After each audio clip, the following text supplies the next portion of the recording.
படிக்கும்போது படித்தது ஞாபகம் நிற்கிறதுக்கு குழந்தைகளுக்கு உபயோகப்படக்கூடிய முத்திரை.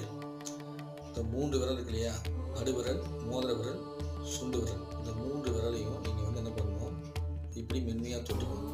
இப்படி தொட்டு ஆள்காட்டி விரல் நீட்டி வச்சுக்கணும். சரிங்களா? இப்படி தெரியும், தெரியுதா உங்களுக்கு? இந்த மாதிரி நீங்கள் என்ன பண்ணணும், விரலில் வச்சுக்கணும். இப்படி வச்சுட்டு 2 கையிலையும் இதே மாதிரி வச்சுட்டு மடி மேலே வச்சுக்கிட்டீங்க அப்படின்னா உங்களுக்கு படித்தது ஞாபகத்துக்காக உபயோகப்படும். இப்படி 2 விரலையும் வச்சுட்டு நீட்டிக்கணும். இப்படி செய்யும்போது உங்களுடைய படித்த விஷயங்கள்லாம் உங்கள் ஞாபகத்துக்கு உங்களுக்கு பரீட்சையில் போகும்போது உபயோகமாக அந்த ஞாபகத்தை எழுதி நீங்கள் நல்லபடியாக பாஸ் ஆகிறது உபயோகப்படும். மேற்கொண்டு புதிதாக கல்வி கற்கிறவங்களாக இருக்கட்டும், ஏதாவது புத்தகம் படிக்கிறவங்கட்டும், அவங்களாம் கூட இந்த முத்திரையை பிடிச்சாங்க அப்படின்னா அவங்களுடைய ஞாபகத்தை தன்மைங்கிறது அதிகப்படுத்துவதற்கு உபயோகப்படக்கூடிய ஒரு அற்புதமான முத்திரை. யாருக்கெல்லாம் தேவையோ அவங்க அந்த முத்திரையை பயன்படுத்தி மேன்மையடையுங்க. தொடர்ந்து எப்போதுமே ஒரு முத்திரையை பிடிக்கும்போது தான் வெற்றி கிடைக்கும். தினந்தோறும் ஒரு 10 நிமிடம் பிடிச்சாலும் அது வேலை செய்யும்.